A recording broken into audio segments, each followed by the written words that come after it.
Hello and welcome back to my channel. Today we'll be cleaning a turkey. Now, first thing you need to do is make sure that your sink is very clean. So as you can see over here, I'm showing you how exactly I cleaned it. I do get soap underneath the counter and the sink, the little overlap that they have. The soap sometimes gets stuck there. So if you have a sink like mine, make sure you get the soap out because what happens is that it sometimes seeps in. So this is a turkey that was slaughtered the day of. It was actually a few hours after it was slaughtered, and it came with all the feet, the head, the neck, the tail, all the stuff that's supposed to be inside was in there too. I'll show you that in a few seconds. So there's the heart, giblets, I think those are kidneys, but everything was in there, and uh, I felt like I was in a biology class just looking at everything. But what you have to do is make sure you clean out everything from inside. There are these like um, a reddish stuff that gets stuck into the ribs that you need to make sure are totally gone.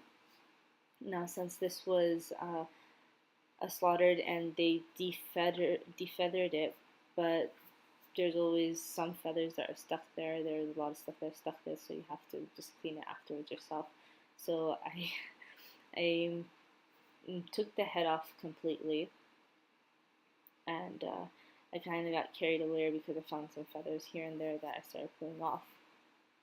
Now that here, over here, this is a very important part, especially if you slaughter it yourself and they don't do this for you. You have to cut off the colon. They most of the times they leave it on, so you have to make sure you cut that off, or else you will have a stinky bird after you cook it as well. No matter what, that smell does not go away. So you have to make sure you cut that off. So what I did was I ran water through the inside just to make sure that there's water's running clear, but I actually forgot to cut off the rest of the neck.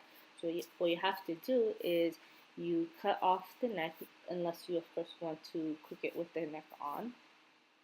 What I usually do is I take off the neck, and I use the neck to make some turkey broth, and I later inject it into the turkey while I'm cooking, so that you don't have a dry breast. Alright, so once you have the neck off, what you have to do is take the skin off, and there's this thin layer of, I'm not sure what it's called, but it's a really thin, transparent layer that's stuck to the skin and the meat. So what you have to do is you have to pull that off as well, because that also leaves the scent, and it's not a very good smell when you're cooking. So you just take it, put it to the side, and you could cook that later while we're cleaning the rest of the bird. Now over here, I'm just taking out the little bits and pieces that are stuck between the ribs and the bones, and along the sides is the spine. There's a whole bunch of really small, like red pieces, like the pieces of giblets that were just stuck onto the bird. You have to make sure you're taking those out as well. And then I cut off the tail. Now normally what I used to do was I would keep the tail. I'll take the skin off, take the feathers off, and then I will also put that into the broth so that I could get some, extra broth. But over here I was having a hard time taking out all of the feathers from the tail, so I just checked that I did not keep it. Over here what I did was that I zoomed in for you guys so you guys see exactly how I take out the feathers. Now they did defeather it really nicely. It's just that when they were defeathering it, there were still some parts of the feather that was stuck into the skin. Now since I was going to cook it with the skin on, I needed the skin to be extremely clear and make sure there was no feathers in it.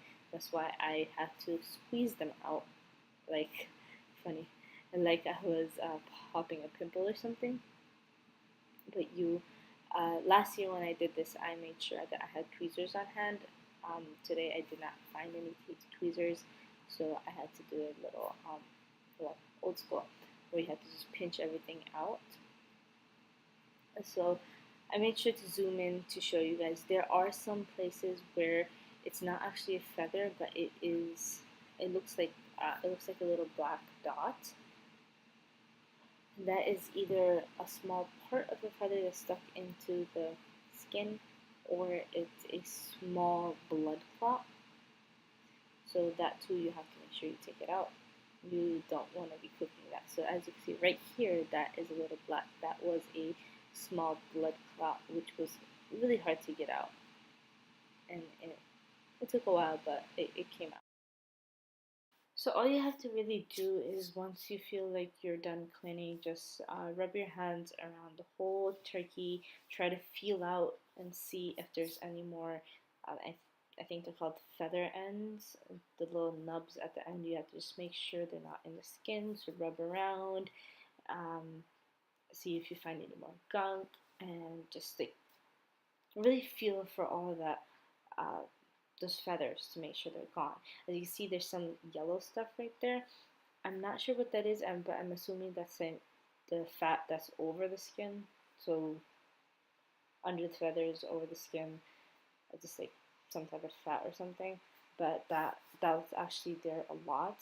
It was all over the bird, and what I had to do is rub it off because it was really stuck onto the skin. So you have to really rub it off.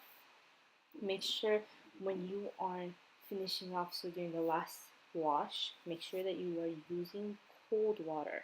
So throughout um, this whole cleaning, make sure that you are using cold water. The last step would be to cut off any extra skin and just give it another wash, and you are ready to marinate. There is a turkey marinade video that I will be putting up. Please go check that out as soon as you can.